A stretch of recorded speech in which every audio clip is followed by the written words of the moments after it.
now about to witness the strength of street knowledge. This program is for mature audiences only. Please have your fake ID ready. Get out of bed, you lazy We found the only way to start the day. Get on the go with radio. We like to use it for household music. The daily chores are never a bore. For weather information, this is the station. 3, 2, 1. Rise and shine, sleepyhead. I'm not letting you go to work today. Wait, what? Everybody, listen up. Welcome to The Drive. Morning, morning, morning. You're going to talk. Get on the phone at 339-1140. Pretty awesome, huh? Jump in on our text line at 441140. Everyone is talking about it. You must know that. The Drive starts now.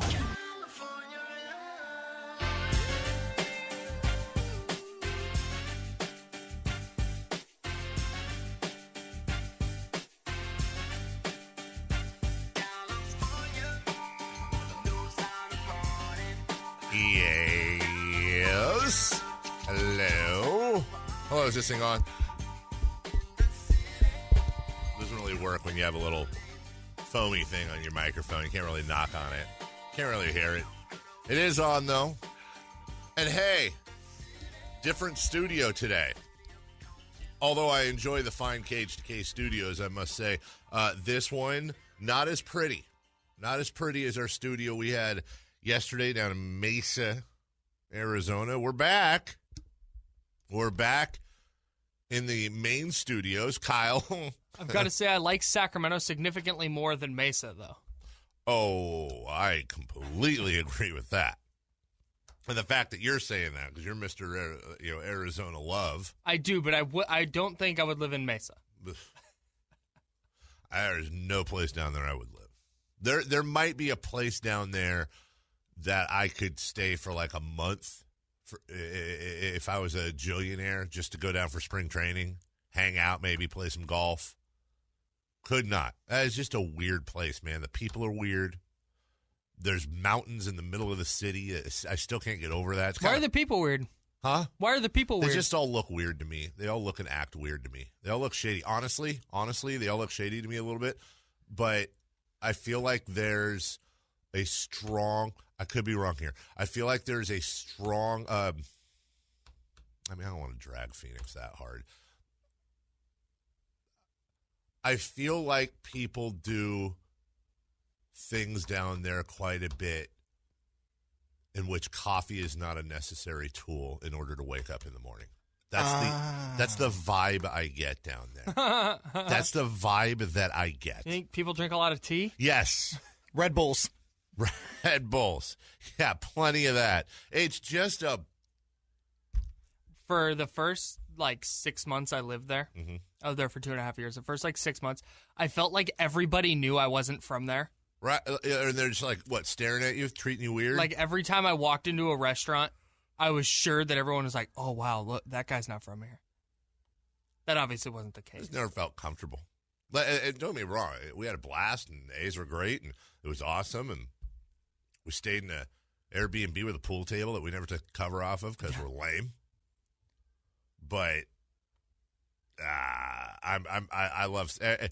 Sometimes I go to places and I go, I love Sacramento and this is my home and it always will be. But I could see myself maybe being here. I go to Seattle. I go to New Orleans or a different place. I could live here for part time at least. Go to Phoenix. And by the way, keep in mind the weather was great down there. Not great as far as sunny all the time, but I'm saying there was no heat. It was definitely not hot. Not hot at all. If anything, we had to wear jackets. I love how, Kyle, you are all A'd out today. Yeah. You did not want to wear any A's gear down there. Correct. Up here, A's gear. I had to get it all out. You had to keep your impartiality down there. My impartiality is you go, this guy's a huge A's fan. Anyways. Right, yeah, pretty much. But don't wear any A's. We had a conversation about that off the air. Kyle's actually in the majority. I'll give him that in media. I never got it. I get it if you're covering a team and you have to go into the visitor locker room. I get that. And I can even kind of get it if you have to go in the home locker room. Or if your job is that of a journalist, where your job is impartiality. Sure, but that doesn't apply to either of us in this True. case. When you're doing your Niners Wire stuff, sure, you're a journalist. I get it. But that's what's funny is they don't even want us to be. They want us to be fan sites. Sure. But then here, like, you're not a journalist. We wear our biases on our sleeve. Right. Yeah. All over. Literally. That's part of the deal. You're like, I'm not wearing any of this Oakland stuff. And then you come home and you got your new elephant hat that you love so much. It's such a good hat. It's a really good lid, man. It's not a bad hat. It's not a bad hat. Okay. I just don't get it. Like, I like it. I'm not saying I can tell based on the crap you're wearing. So what crap? That thing on your head. You don't like this? No. Yeah, this thing? Nope. Look at the camera. With the leather bill. Yeah, dude. Well, is it kind of? It's. I mean, a little upscale dad hat. Thank you. Yes. Yeah. It's a UDH. So what? I'm not saying the hat's bad. It's a UDH. UDH. Yeah, upscale dad hat. Come on. Hey, I'm not saying your hat is bad or even below average. Sure. It's like a green hat with a little elephant on it. Yeah, it's a strong hat. Okay. You know what isn't strong is the coffee in the office. Hey, your plane etiquette just sucks, man. It's really bad. Yesterday it was really bad. So here's the deal: we're getting on the plane. We're like B 3, 4, and 5. 6, 7, and 8, but whatever. That was such a well actually thing right there. But okay, 6, 7, and 8. So I'm 6. Kyle's 7, I think Joe's 8. We're all walking on. Now, Kyle and I sat in the same section on the way out. Yep. He sat in the aisle. He likes the aisle seat. I like the window seat. And then, we already told the story how somebody got in the middle. Well, I'm walking onto the plane. Of course, I'm ahead of Kyle. And I'm walking. I get to the first, the seat that has 3 open seats.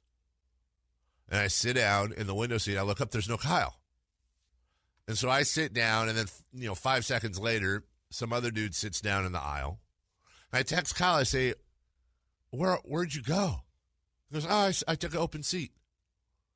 I said, well, that's not how it works. You sit, you have one guy in the aisle and one guy in the window. This is where, this is where. And then you hope nobody sits in the middle. And if it happens, then you're in an aisle where somebody is there. But this is where you went wrong. Mm-hmm. The section I sat in was totally empty. Hold on a second. Hey, I don't know if this is the user error or not because I'm only seeing it from one texter, but somebody's saying that there's no audio on the live stream. But it's one person saying that. So if anyone else is having live stream problems, let us know. Anyways, Kyle, go ahead. I apologize. The mistake you're making here is you're acting as though you sat in the first fully empty row, and you didn't. I did. Okay. There was an empty row to the right. You bypassed it and went like 7 rows further back. What's the difference? You get off the plane later. I'm your ride home. A. I'm your ride home, Kyle. B, what does it matter? Yeah, and I got off the plane in front of you and was standing there waiting when you got off. That's what I'm saying. What did that gain you? You had to wait for me. Well, I had to go to the bathroom really bad. So I was able to get to the bathroom first. There's a bathroom on the plane too, right? Yeah, but it didn't dawn on me until we were in our final descent because I was sitting there working the whole time. Because I also don't know what you're doing behind me because I'm ahead of you trying to not bump into people. So I have that. Or hey, Dave, you want to take that? Whatever. I did. I went, are we not sitting here? Oh, I completely didn't hear that. You just took off. So I didn't hear that. Well, and it's I got a good nap. And if you were ahead of me, I would have done the same thing. This isn't like a you have to go where I go thing. If you were ahead of me, I would have done the same thing. I would have followed you to the seat. And then one of us takes the aisle, one of us takes the window. I understand how all that works. And then so what happened is I got some guy who took the took the aisle, and it was a semi-full flight, but it wasn't a completely full flight. There were a few middle seats open, I saw. So what does the guy do? Guy waits, and then he turns to me and goes, hey, do you mind if I give up my seat for this couple? I'm like, well, I can't say no. Of course I can't say no. Then I'm that guy. He's trying to be a nice guy. I want to be a nice guy. If it's like a lady with a baby or something who's standing up, of course. But the couple can freaking sit opposite of each other. They're both in the aisle. So then I get this This couple, they were like the size of me. Let's just leave it there kind of thing. Mm-hmm. Then now I'm smushed, right? Could have been avoided. But you're just like, and no, that was you. No, that was you. You did the and just passed up this wide open aisle. Whoever is in front, or wide open row. Whoever is in front, unless previously notated. So I'm supposed to just follow you with no question. As if you were ahead of me, I would have done the same thing. Again, this isn't a me thing. This is if you'd been the first guy, I would have followed you. Okay, so you're a follower. I'm a leader. That's fine. Jeez. Boom, got him. Yes. I should have just, and the thing is, I should have just teamed up with Joe. Joe would have nailed it. He definitely would have. Anyway, so because of Kyle, the plane ride was terrible. But other than that, we had a great time in Arizona. We have massive amounts, and by massive, I believe 3. Is that correct? 3 pairs of Hosier tickets to give away today. Boy, do we. Hosier. Do you think 1 per hour? Yeah, I think so. If we do like 6:45, set your alarms. Okay. 6:45. Don't tell them the second hour yet. And then when we give those away, we'll tell you the next time. Hosier known for songs like Take Me to Church. Also for hits like Take Me to Church. You're forgetting one. What is that? Oh, Take Me to Church. That's the one. I love this song, though. Really good great song. Freaking song. They probably have awesome songs. It's the only one I know. So we'll have those tickets for you. We're going to talk about the Kings. The Niners are still signing people. Kyle's Warriors had a game last night. So much to do. We're back home. It's The Drive, Sports 1140 KHTK. You're amazing. Welcome back to The Drive. It's just my job. It's time for the Morning Brew. Now, here's Carmichael Dave. Fox to our left. Wriggles, drives it left, and pulls it back to three-point range. Dribble still alive on Horford. Now he drives, jab step, can't get rid of it. He almost traveled. Finds Buddy Hield, still 9 on the clock. Deep three, Buddy, and the rainbow is good. Oh, wow. 105-104. Kings fans jumping up and down. Hield now has 20. We hit the 1-minute mark left in regulation. I don't know if you knew this or not, but there still is regular season left for the Sacramento Kings. They're just 66 games into the season, which quick math tells me there's 16 to go. They've got the Celtics today and then the Sixers tomorrow. We talked about this earlier in the week, as silly as it sounds. For me to believe they still have a not realistic. For me to believe that the playoff window is still open enough to merit a conversation, they have to sweep these next 2 games, and that's certainly unlikely.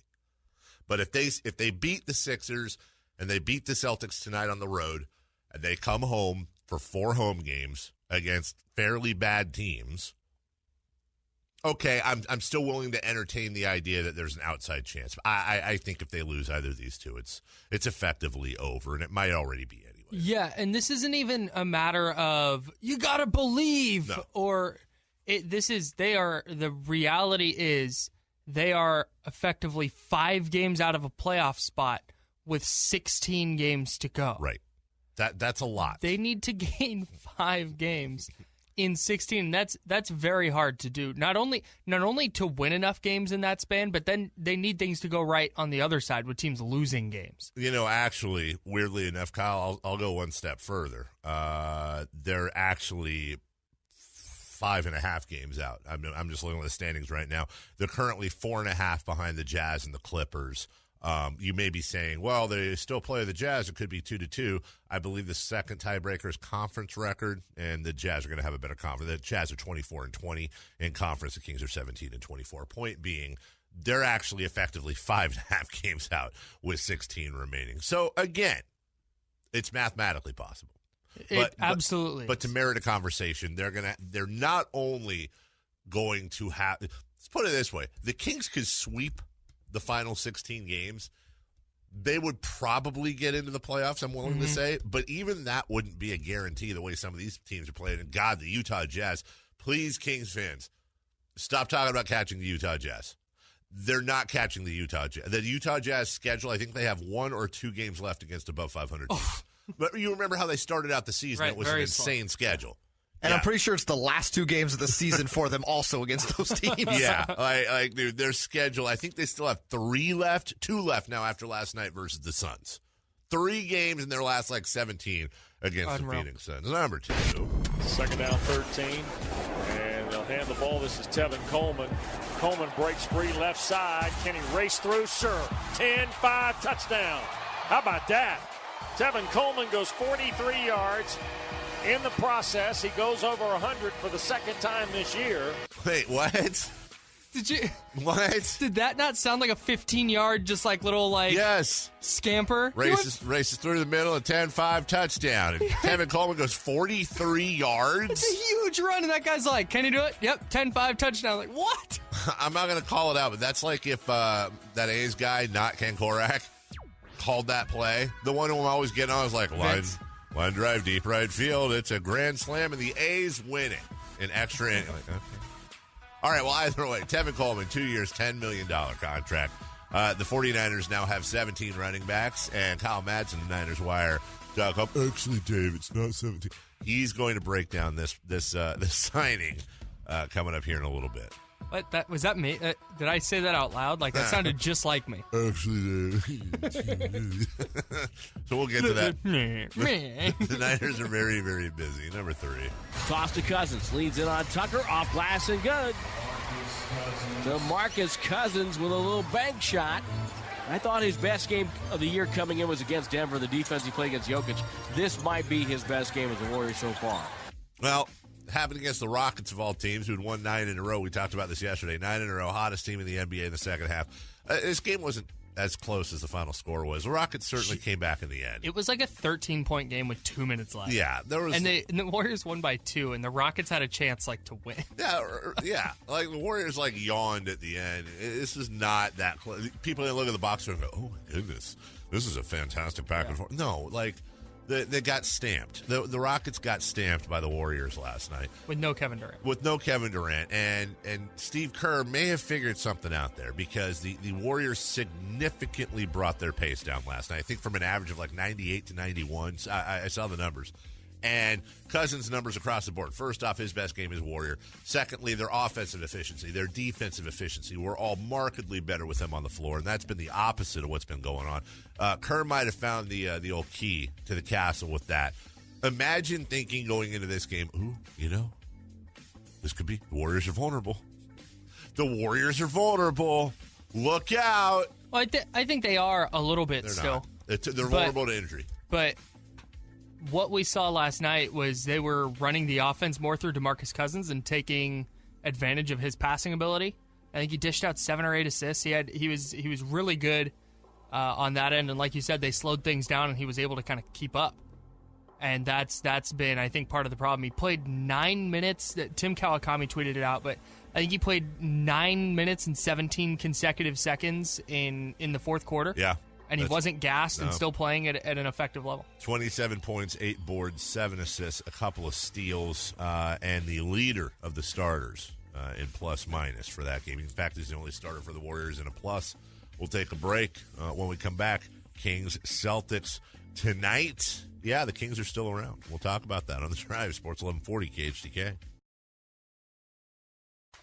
Can you feel it? Can you feel it?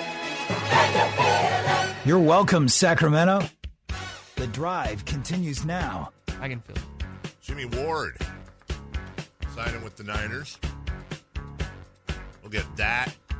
Tevin Coleman, all those Niners moves. Get a grade from Kyle a little bit later. In the meantime, Kyle has other things to say, and here they are. Yeah, we're giving away Hosier tickets at 6:45. The first of 3 pairs we're giving away today, 1 in each hour. I believe it's Hosier. Hosier. The first pair will be given away at 6:45. We're not going to announce it. Just set the alarm on your phone. Call in 1-800-920-1140 or 339-1140 and win a pair of tickets to see Hosier. Hosier. When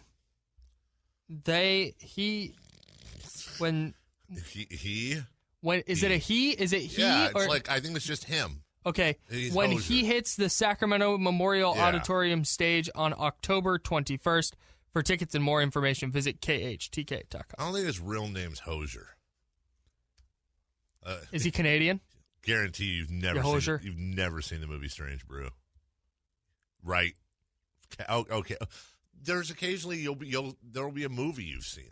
I've never even heard of that one. Oh, this is not one where I can't. This wouldn't go on your list. This is a classic 80s movie starring the McKenzie brothers. That's where Takeoff Hoser came from. Or Hosehead the dog that flies. They all drink beer, a ton of it. They work at a brewery, just get hammered. Beer Fest. No. I've seen that one. No, Beer Fest is like the great-grandson of Strange Brew. Oh, the guy's name is Andrew Hosier Byrne. Hosier-Byrne. B-Y-R-N-E. Andy Hosier. That's what we call him. Hosier. We're giving away Hosier tickets. I would love to go to that show because I'd love to see that song live, but I also feel like the whole show would be like, every song is Take Me to Church, and every other song is titled Not Take Me to Church. You know? That was a little bit not. I think you're throwing shade. I'm not. That was a little bit like me at Muse, where I knew if you took Muse's 5 most popular songs, I know those, but not well enough that I know the words. Sure.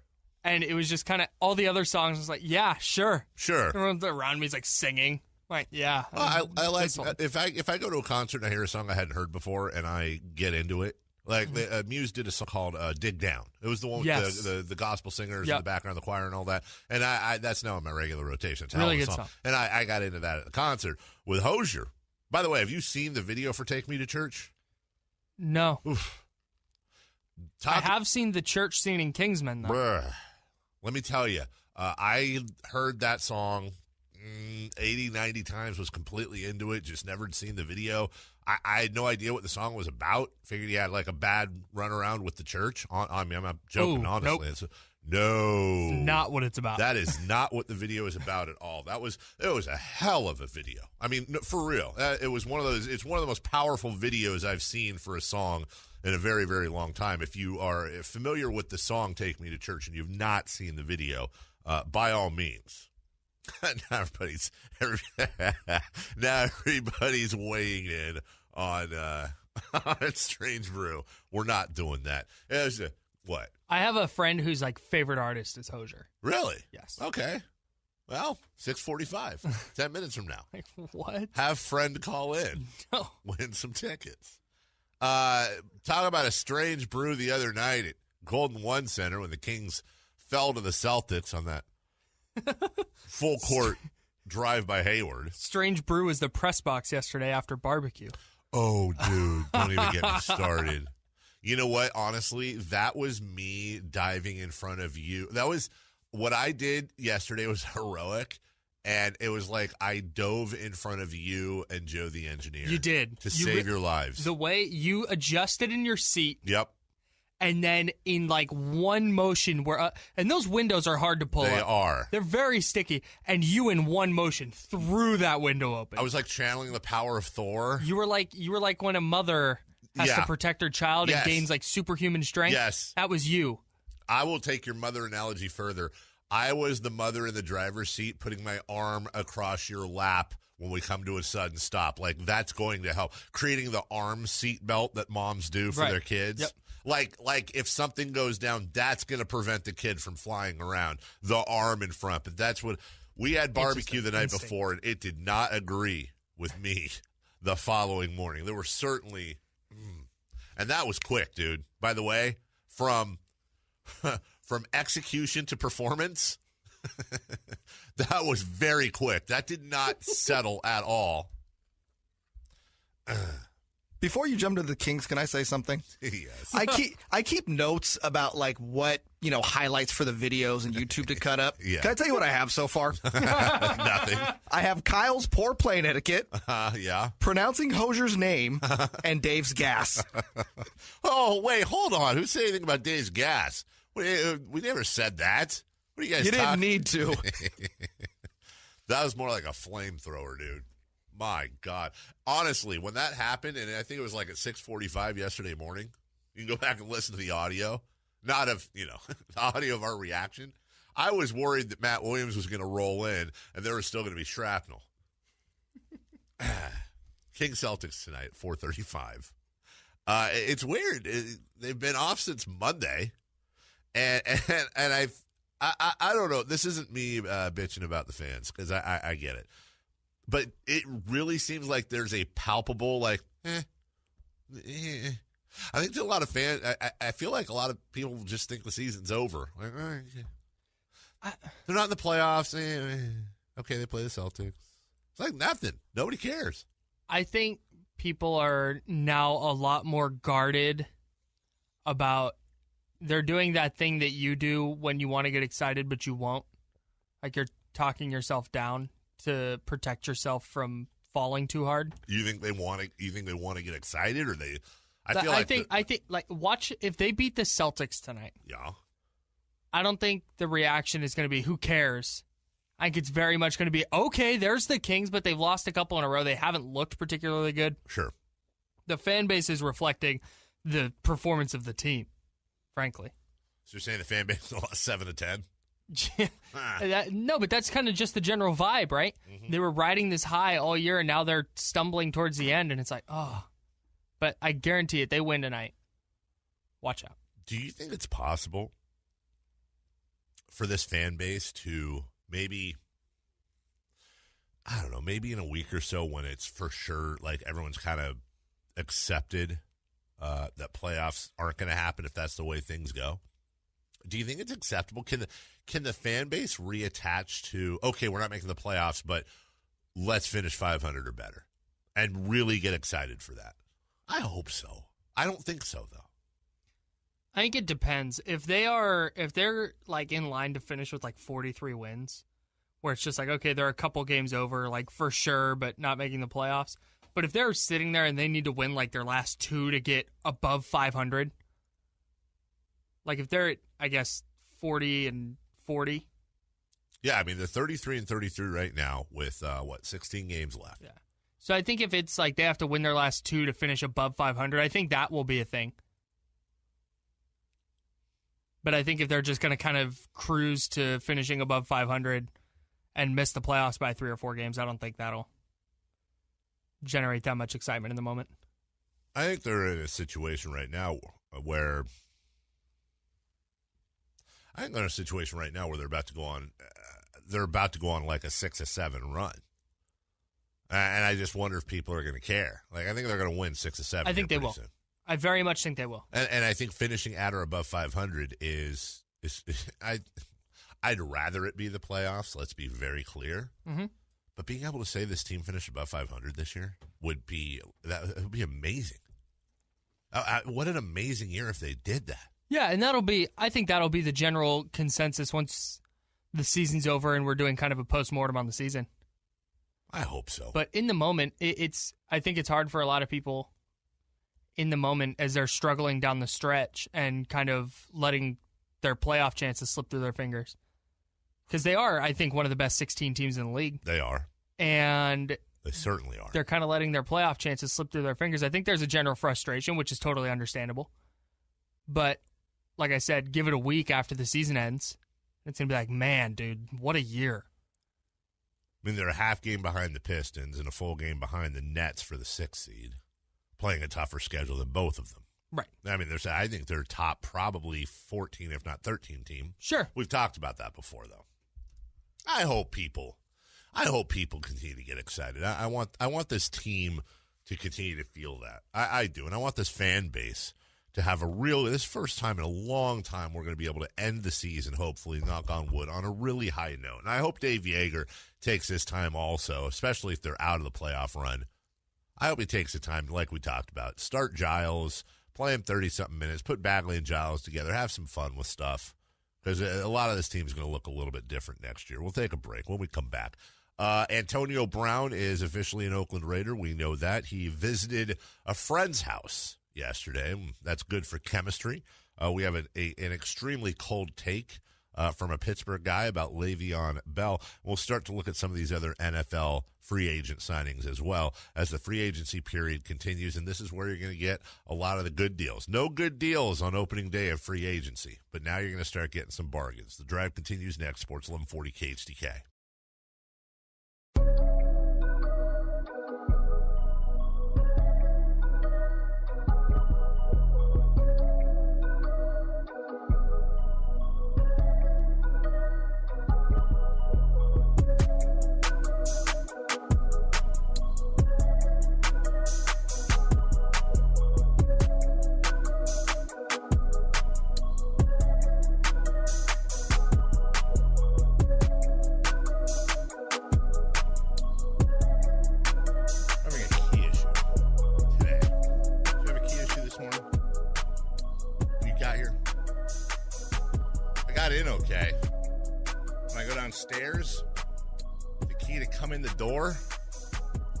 There's two entrances. There's the entrance you and I normally come in upstairs. They go back downstairs and come back up the other end and come in that side because they switched everything around.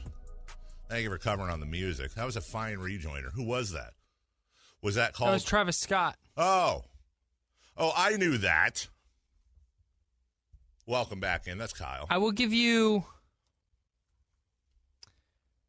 $1 if you can name that song in 5 seconds. Sicko Mode. No. Okay, that was my only possible guess. It's the only Travis Scott song I know. I figured that was the case. That's it. The song's called Butterfly Effect. From the 916, I heard you say it would be a disaster if the Kings don't make the playoffs next year. But who's falling out? Blazers, Spurs? You have to think the Lakers are going to make a push next year. You have to think the Mavs will be making a push next year. It's a very good chance we're in the same position this time next year. Honestly, I understand why people are saying that. Yep. You can't think about that. You can't. The Kings are independent in of themselves. And they have the cap space, or some cap space at least, a good amount, and a good young core. Listen, the West is going to be a slaughterhouse again next year. I mean, really. It's going to be a slaughterhouse next year. And by the way, that's not to say that what if the Suns, I was talking about this yesterday, what if the Suns go out and grab Kemba Walker or somebody like that who can actually play point guard really well? What if the Timberwolves end up rebounding, pun intended? West is going to be a slaughterhouse next year. And it's going to continue to be. Yeah. The West isn't just going to get easy, but the fact is if the Kings win 49 or 50 games, they're going to make the playoffs. They'll be in the playoffs. And I don't think that's an unrealistic jump. No, I don't either. It would be, I'll tell you this much, it would be less of a jump in wins than this year was. Well, yeah. What? But a 18 or 19 game jump or whatever they're going to wind up making isn't necessarily like common.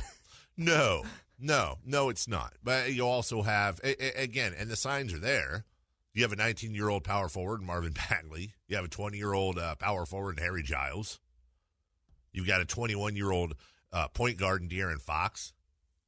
Buddy Hield is 8 years old. You know, who knows?